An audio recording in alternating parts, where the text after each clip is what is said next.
Zalahin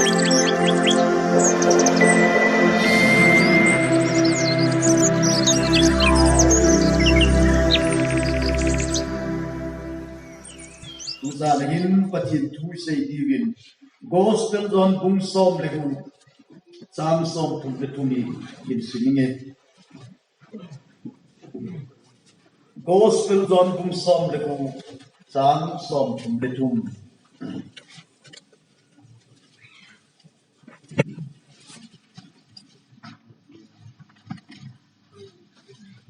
nangon ke ya lung mon na namung thei na ding wa thu hi chingen na za wa kasei hi wa noya gen the su na nen diui ai wangen lung numun keman wa noi ka zo tai ti wa noya gen the su na nen diui ai wangen lung numun keman wa noi ka zo tai ti Pathen di ho zo si aring we mak som pi wen tawn ni Israel ten ahin ko sugen tin zentil namsak yaumin Isipahin sudeng le Assyria ahin Medio ahin Persia ahin ting le Greece ahin sudeng le dandang ahin zentil namsagihin Israel chate adema mel mali perehin Israel te hin sugen thi room hi hitabamayin tunizana kasei lumai le Pathen cha ta san Christian ho sugen thi dingin jong vanoi si nei thum aumin hichi thum ho chu aban nei cha chomcha cha kan se ni puja le phat sau kaman lo dei zania kunai ta sa ha do dam mua ti phe zona hung ding kahin phat so pi kaman zolo te khatna tu zana ta san cha te Christian ho sigen thedinga chi committee le satan kiti hi eo lungkel eo ngai tu ba ngai kun eo lungkel eo ngai tu ahin satani ki cha ta alim mel jin nongi aki ding vom le lu ding Ivena ayong le kita charong ding ti ikihil na ba ngaumin lim simon ng kita charamin na simon sitina aile movies tunga ng ivena ale satan kiti tina aile kita charoma kita theding pen alim zong amel put zong bomle no na ki ding timul tho ding ayin asimulei ai bang ti chim hi lung gelein bible twil wangai po bible hi vel tinga hele satani ineula ya ikale inu le ban zule nal pit ehem kap tan bom pun na ne ti ati bom pu ki chai them khat ki ka ki pi jet ai wang ki bi pai lo bang langa all I can le lang chun bang pona chun kin tan me he lo le om so mai chu nan ki so do de ti kin ai le ke de chu ka le all ha ka all mau sin je na ka ho ka hi chu ai le hi ti chu kap tan me he lo le ka ngai mai chu le ka ngai kun na ka ngai ya wa tiang le nong so do de nong ki ho de ti le ineu maya chu ki cha pen cho ho chu ai ba ma kyung len seven khu ki ne theta ilung thimung kilta hiteng le chiung ka ai le nun kap tan bom pun na lo de ti ba chi inui za pe mi ta ai chu lo kin he chin ta chu I ma hi lo dan bom pu lo dan ong som lo dan ka ngai lo dan chu I het masanga chu cha ki pi cheting in ama wang a poi I ma chai poi mi so to the poi mi that mi man the poi ti chu ne te ma ai le I ki cha na bi ai hita banga hi dunia hi email ma pa hi ấy đâu phải miền mà phải hết chết đâu dài ki mo ki cha na mo lung ne wa Christian in hui mà sal nam lo bi tam pi kiu mai kem bol na dong in ka tu si nei adi dia ka tu le skin khat chu hoi lai mi ti ai le drugs addict game zu kum tam ta na don ta nambol fol kum tam pi na ki kap ta lo chang kum tam pi na ne ta pin tha nom ta ki sin phanom ta hi wanga jesu cha dei hu him pu dia san nom ta ki sin phanom ta hi wanga aki cha na khanu mai aki cha chi phamiti ai le pin tha jong len ka nambol fol ngai na le be puntin ka lo chang du na le be puntin ka zu du na le be puntin kem la ni thum sum bo dei kem ki chai ting a le ka ne khom pi ka don khom pi ho to hung ki hok kin lem ka ne khom pi ka don khom pi ho la hum kin lem ka loi khat chun ne pi ding don pi ding a im zol pi ting ai le ngol chau sam sam lo ding kai de chun apanin ki pa dang ti a mi tam tai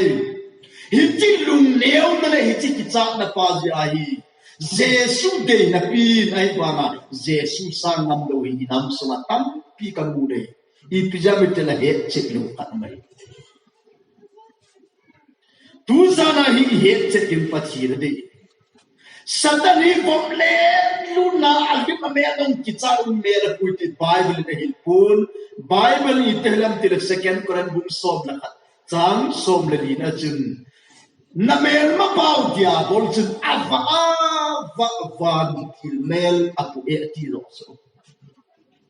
avom le lu de na kio me ti pun na mel ma pau dia bol chun van ki ava mel apu ati de ei lung gel ei ngai tu banga hi dia bol mel ma pa hi hu hen lang le het na ki na lu dein ei lung gel lo lam le ei ngai tu lo na na pia aum ti nga ai le ikigin cha na lo lam pia hi het na ne ki tam thua an ki ki pal khazie ti tu za na kasei no me de ki jong chu dia bol cha ma lim na mel mang chen lang ga he men lang de het na halo yel di mai nitin na amu zuma ki bok pisin gul mela an chai evin if in hit gul thu na man ka thega chana ne ka ani aje cha ama mel asiali tu le chan ge ni mel pau satanin ama melin koi ma cha hen kapun ama melin koi ma cha he nga che kapun mi ama lungai cha lim la nen man cha tu yai satanin christian te ai na to him nang ko ma chu koi aman cha nang hi ma chi ti me aman cha dan ti ai le nai huwa na ngai cha pen lim la nen man cha tu yai diabol men pa chu nang ko ma hu de ti ina sumil le bin pakai mena ikiti ai diaboli zu chang ko na chi mai le mosi ang chi chun alu ki pachi me se mang ta ne bayan thiemon mosi lo hi bola pachi se ra mi ti le Israel chate hi ni somli mosi sinai hanga um ka la chenga lom asana ho wana tu khom ba bom lo hi ba si ba ana ho man ba ta milim ho na gama isip na mga kung salila som tum isip gama su chang sa din milim ho etik hawai ta jin ni som li ram kai pangulo ka long bom lo lim na ho man te chen mo sino hu hen la le angai san bar wa pachin hi jima da na wa mo sino hi pachin na ho the hi wa mai izai pachin mo sino ha se mangai Hichi mosi ang tia chun satan le van kil pipu Michael van kil angu chung akichu hole van kil pipu Michael kiti tiang la van kil hola gal sat patin tila gal sat ki ahin Michael van kil chun hichi diabol satan chu diabol hi het van a ho simam pun het is bible zu chang ko na sim le chun aho sengam pu ati I pili aho sengam lo bitia le dunia dia bon satani phat kham la ya chu pathin lo do na ma ya van til te la no athune pen achun lung pen sana so man tam chi ko a ki zema pathin lo do na ma ya ma pathin tu kian ka lo pa hi chu michael van til hen aho sengam pu le chun pathin ho se la ti hi chan ki la za me pu van til me pu ai zin tunin nagin cha lo lambe nangai tu lo lambi ai nang ma hi nga hung the ne le cha al hung the nu me le pasala al hung the sum la pa ya al hung the na sum ho la pa ho la hung the na chang han la hung the na do ma me la hung the I pichui dong le nang ma lung ngai cha chi gam ti satan hen nangai cha pen lim la me la chu na hi nga diabol hung dei ti tu za na isu min lo dei ai ni tabang me la ei hi ma hum zong le bible isim lao chu isu min lo dei nang le ke diabol hi zo lo dei aji chi piam kum sang liba experience le ai ta so ngalo yela ta san te chungan na hin to ngai ta zin nang le ke zo chi ai pu nei he zong le bible in van lo ya get te su na na le yui ai wangin ki chau bin lung ne hu bin lung no mun a je chu ken ka zo ai ta ti ne pathin thang ba ne e ma ta sa le te san azo ne hi zong le azo sapa CHRISTA to ipan ko ma ama ta hin ko na le e ha na azo ding hi zong le azo pa CHRISTA te pan kom ting le CHRISTA ba na chu zo sa hi ti tu za na isu min lo te hi ama va pathian chu na la pan zong le dunia hi satan I tabang mi ho hi a he tha I tabang mi ho hi a pui ko ya I tabang mi ho he ki pal sa ham mi ti ai dunia hi nisi a na lung gul pet I piam nisi a na thanok le I piam nisi a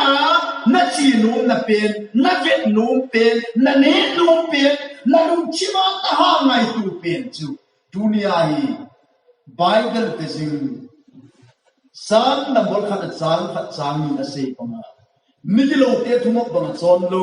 mi chon si te lam ha jong ting le lo mi zon tai lo ngom to chompi lo mi chumin lo ngai ama chu lui panga chim phum ki phu anam go ti ne lo aphat phana gazi thiu phu ngai ye ti ne pathin thu lum chilangai to zina pathin gel ji ho pathin thu gel ji ho dao ji ho bible de ji ho hitabang mi ho ading chum satanin zan sani tuni zan hin bo pung sanga nu na pa te khang dong ti ho ki pa u tayin ni so sia bible de jing lom mi nu mi pa khang dong zanam ka au min ki pa u tay ni ho pung sanga no pitam Gabriel nu lang bible sun chai ma sa ken ang pangin na si ki pa ta ama zain patin thanwa nei ti le mo ko nga ka he kha lo hi bible sun chai ama he ama sa ken diam ti ka gelin ki pa le jing le bible vezin sim jin tao jing patin ngai tu jing a tao jing hi ahin kwa sa ten san san pun hitabang mi ho ading chin facts lai am pui ti tuni zana khat na ise lo be pathian cha te ta san te sigen theinga chu khat na satan he ti bin tun ani na safety ani na ding in chon si rom bung thum da chang som ni thum pe na ai le mizo si chon si tan pathian lo pin a chang le ta ta achi de Adam la infinite hon sama mon lain von noi ki von pon to ka sang kon ni chen pon si le won pon ai bang aki vetu na I ma cha aki mu pu ne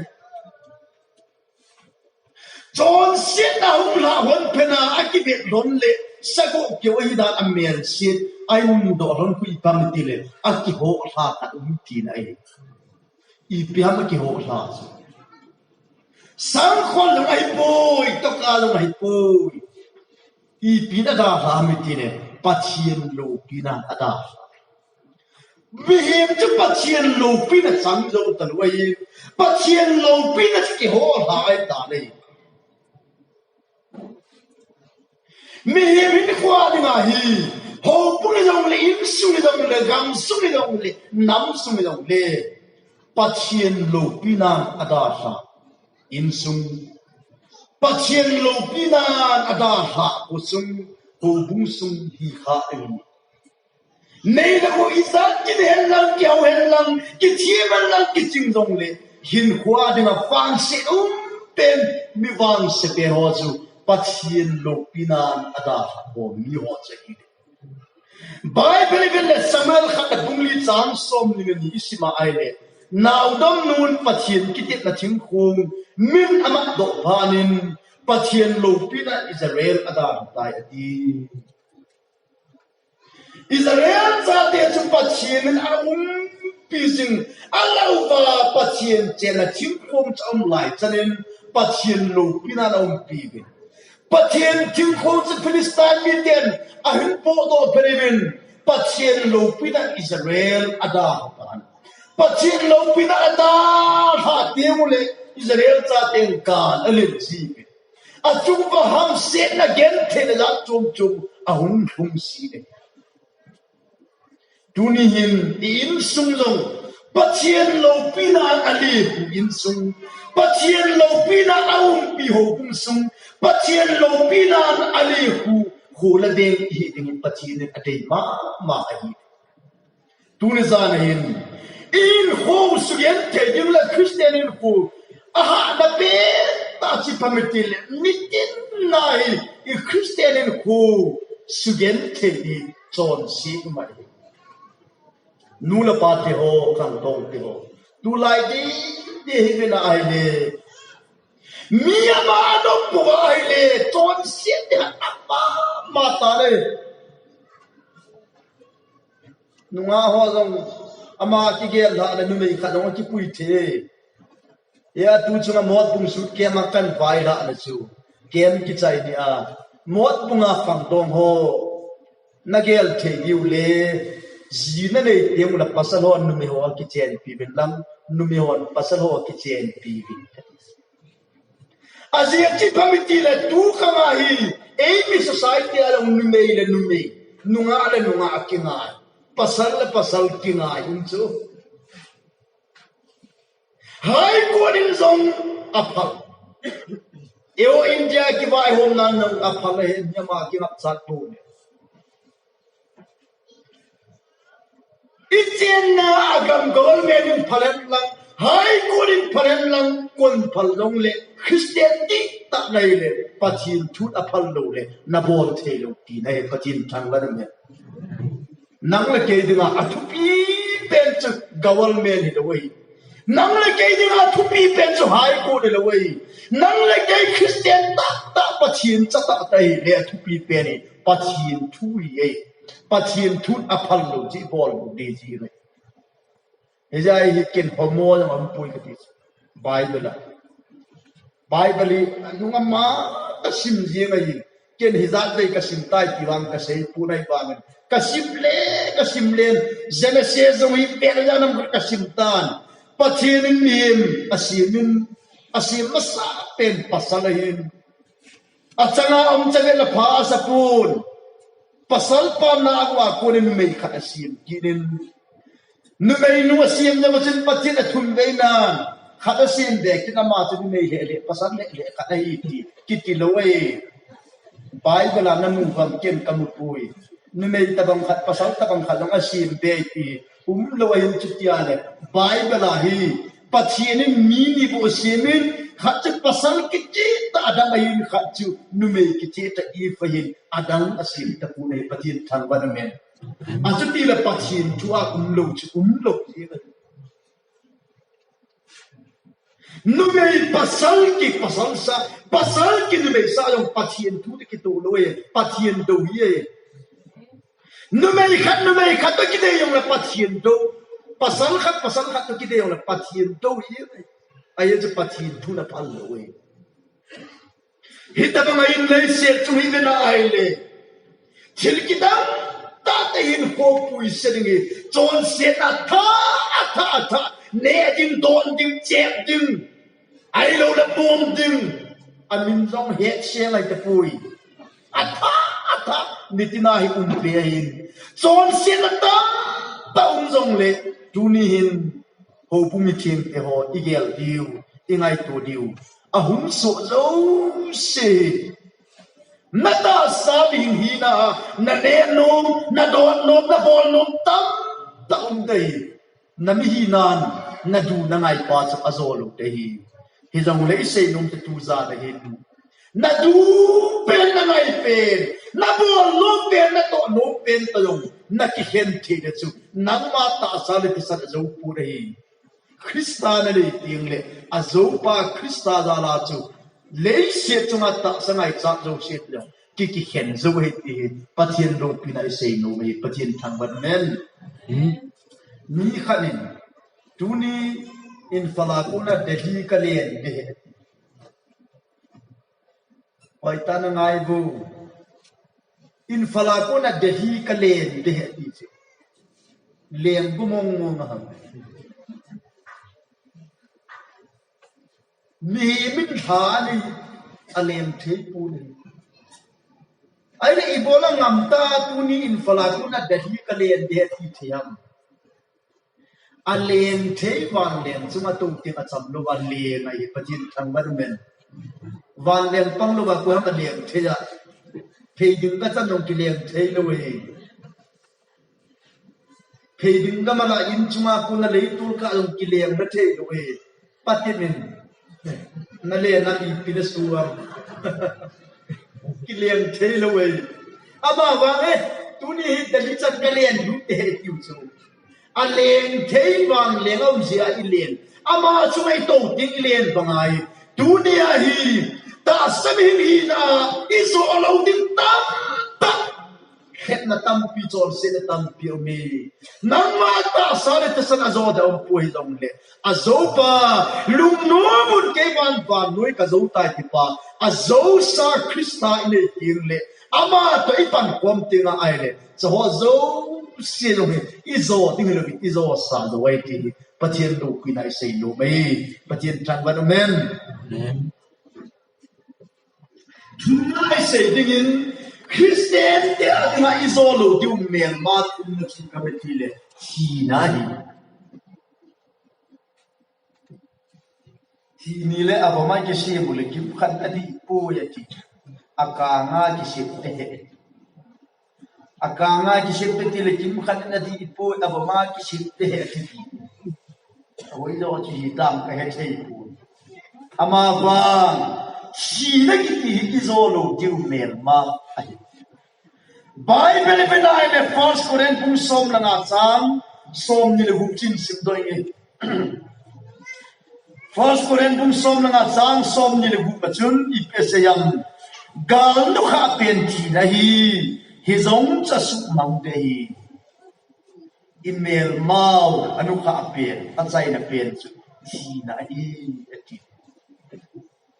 hin khwa mail mani hi ha pen hi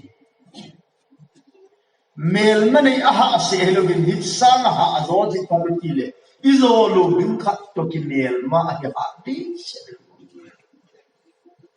izo din kha to ki mail ma na no pain izo lo din kha to mail ma ki ne hi ha ti se ai hi na hi email ma nu kha pe na hi izo lo diu mail ma la kha na pa thian jang kam lai win gobala ho to ka tu lo wa hi football ka pe po le final cha goal dot ngai lo kyo ka ki pe tu wa hi ki to lo ki dil jing ka hi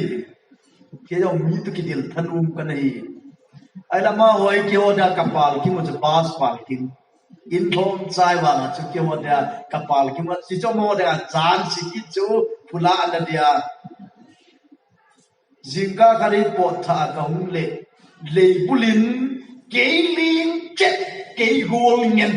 mi thumin le bul eina tingunei kakile labin eina tingun pongai la tui ka na mai kha te ka zo khap dam zo hi le tamu ka zo lu ding na san no na mai kha di ka ki ka sei chai ma sang hoi la asu tan ke lo et pe o chu pol pe ko khot ta ge et pe tu in ka lun chu khu yong ka mu thei ta lo e ka mit ka mai pon chiel chu la in ka ga lu ka zo lu ding he san ki bi be ran ka thu lu te ja ka zo lu ding he na pia ka le pin na chu ta ka thu lo ai zo lo ding mel ma to ki do wi chi na lo wi zo lo diu mel mai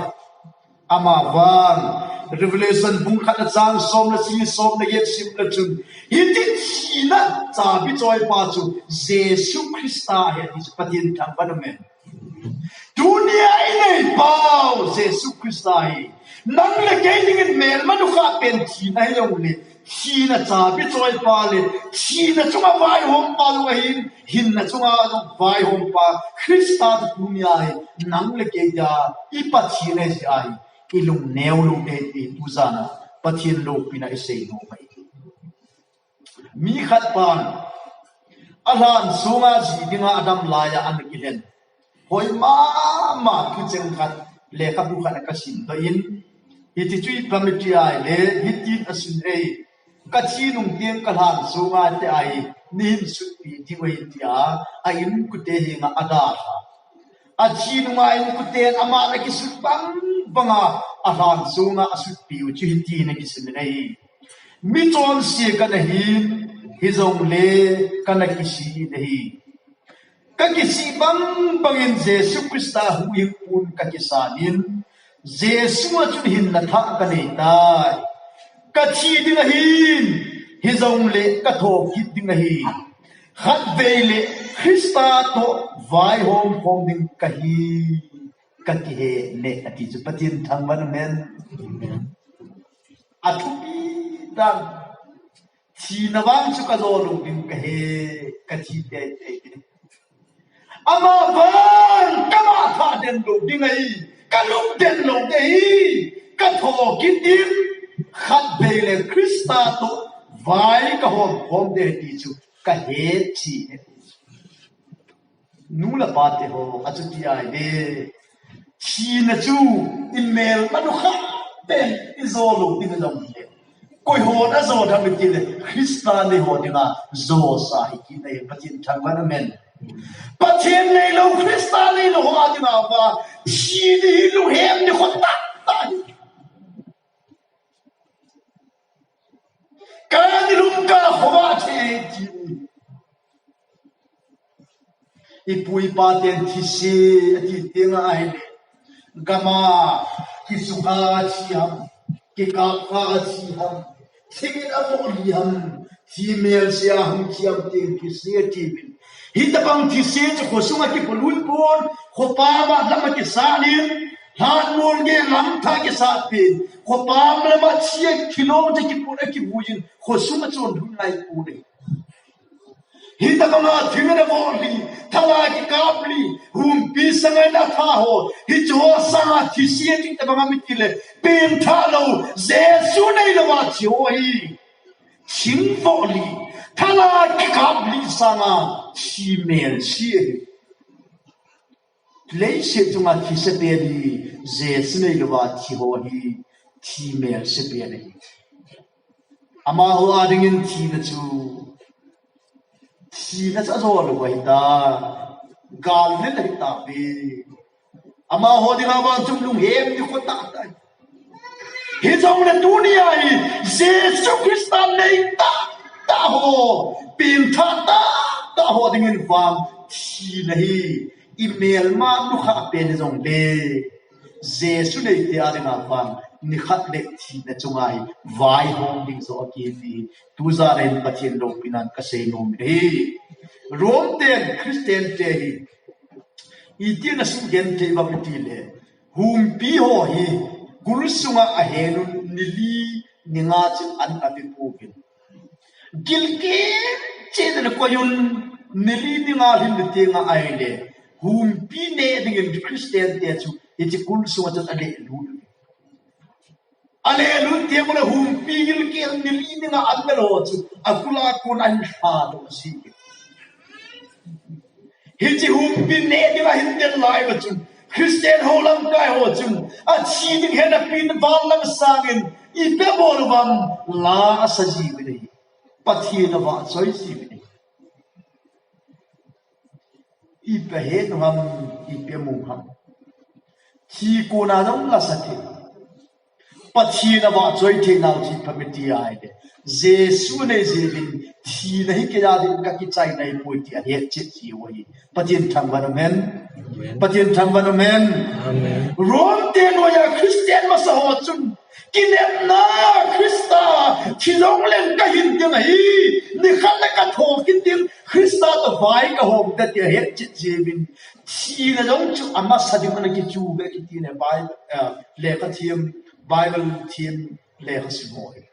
Chidim dong chu ama sadim zo chu anaki chu ve ati nei pathian nei mi pim tha hoi ku het lam ta ni za cho mo